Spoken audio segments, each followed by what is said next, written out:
Good evening, my fellow Americans. We're facing an inflection point in history. One of those moments where the decisions we make today are going to determine the future for decades to come. That's what I'd like to talk with you about tonight. Early this morning I returned from Israel. They tell me I'm the first American president to travel there during the war. I met with the Prime Minister and members of his cabinet. And most movingly, I met with Israelis who had personally lived through horrific horror of the attack by Hamas on the 7th of October. More than 1,300 people slaughtered in Israel, including at least 32 American citizens. Scores of innocents, from infants to the elderly grandparents, Israelis, Americans taken hostage. As I told the families of Americans being held captive by Hamas, we're pursuing every avenue to bring their loved ones home. As president, there is no higher priority for me than the safety of Americans held hostage. The terrorist group Hamas unleashed pure, unadulterated evil in the world. But sadly, the Jewish people know perhaps better than anyone that there is no limit to the depravity of people when they want to inflict pain on others. Hamas and Putin represent different threats, but they share this in common. They both want to completely annihilate a neighboring democracy, completely annihilate it. Hamas' stated purpose for existing is the destruction of the state of Israel and the murder of Jewish people. Hamas does not represent the Palestinian people. Hamas uses Palestinian civilians as human shields, and innocent Palestinian families are suffering greatly because of them. Meanwhile, Putin denies Ukraine has or ever had real statehood. He claims the Soviet Union created Ukraine. And just 2 weeks ago, he told the world that if the United States and our allies withdraw, and if the United States withdraw, our allies will as well, military support for Ukraine would have, quote, a week left to live, but we're not withdrawing. I know these conflicts can seem far away, and it's natural to ask, why does this matter to America? So let me share with you why making sure Israel and Ukraine succeed is vital for America's national security.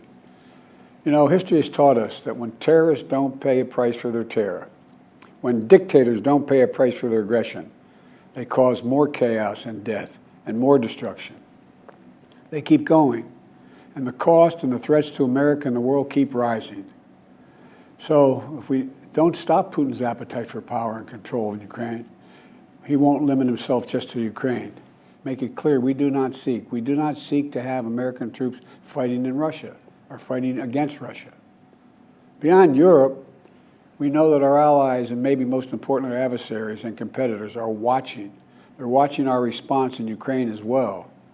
And if we walk away and let Putin erase Ukraine's independence, would-be aggressors around the world would be emboldened to try the same. The risk of conflict and chaos could spread in other parts of the world, in the Indo-Pacific, in the Middle East, especially in the Middle East. American leadership is what holds the world together. American alliances are what keep us, America, safe.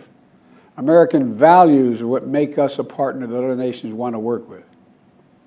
To put all that at risk, if we walk away from Ukraine, if we turn our backs on Israel, it's just not worth it. That's why tomorrow I'm going to send to Congress an urgent budget request to fund America's national security needs, to support our critical partners, including Israel and Ukraine.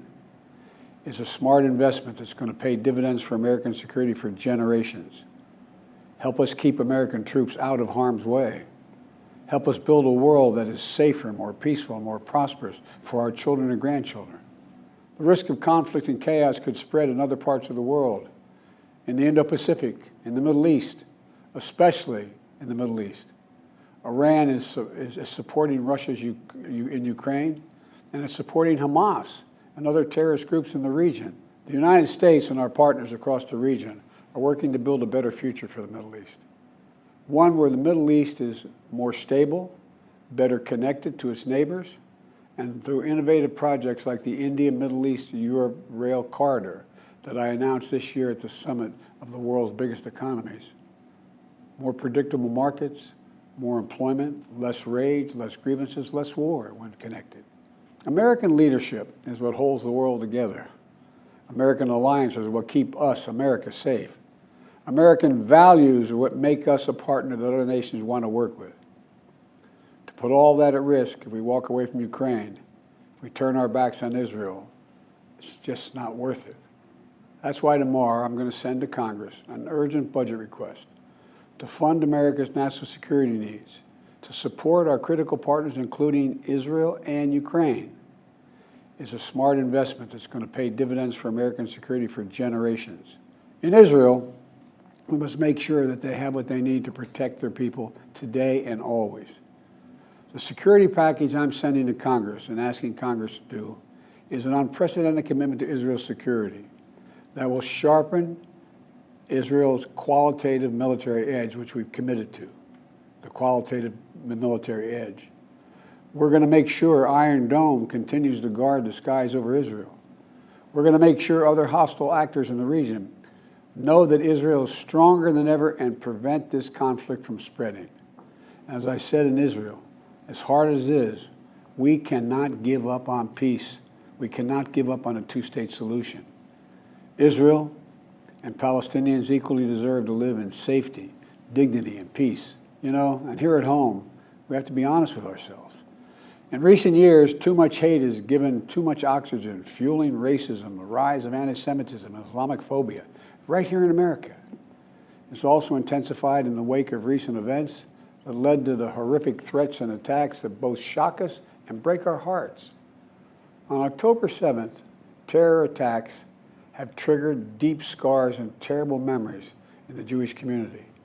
Today, Jewish families worried about being targeted in school, wearing symbols of their faith, walking down the street, or going out about their daily lives. You know, I know many of you in the Muslim American community, the Arab American community, the Palestinian American community, and so many others are outraged and heartened, saying to yourselves, here we go again with Islamophobia and distrust we saw after 9/11. Just last week, a mother was brutally stabbed. A little boy, here in the United States, a little boy who just turned 6 years old was murdered in their home outside of Chicago. His name was Wadiha, a proud American, a proud Palestinian American family. We can't stand by and stand silent when this happens. We must, without equivocation, denounce anti-Semitism. We must also, without equivocation, denounce Islamophobia. And to all you hurting, those of you hurting, I want you to know I see you. You belong. And I want to say this to you. You're all America. You're all America. This is in a moment, in moments like these, when fear and suspicion, anger and rage run hard, that we have to work harder than ever to hold on to the values that make us who we are. On Ukraine, I'm asking Congress to make sure we can continue to send Ukraine the weapons they need to defend themselves and their country without interruption, so Ukraine can stop Putin's brutality. What would happen if we walked away? We are the essential nation. Let me be clear about something. We send Ukrainian equipment sitting in our stockpiles. And when we use the money allocated by Congress, we use it to replenish our own stores, our own stockpiles, with new equipment. Equipment that defends America and is made in America. But when I exited that train and met Zelensky, President Zelensky, I didn't feel alone. I was bringing with me the idea of America, the promise of America, to the people who are today fighting for the same things we fought for 250 years ago. Freedom, independence, self-determination. Tonight, there are innocent people all over the world who hope because of us, who believe in a better life because of us, who are desperate not to be forgotten by us, and who are waiting for us. But time is of the essence. I know we have our divisions at home. We have to get past them. We can't let petty, partisan, angry politics get in the way of our responsibilities as a great nation. We cannot and will not let terrorists like Hamas and tyrants like Putin win. I refuse to let that happen.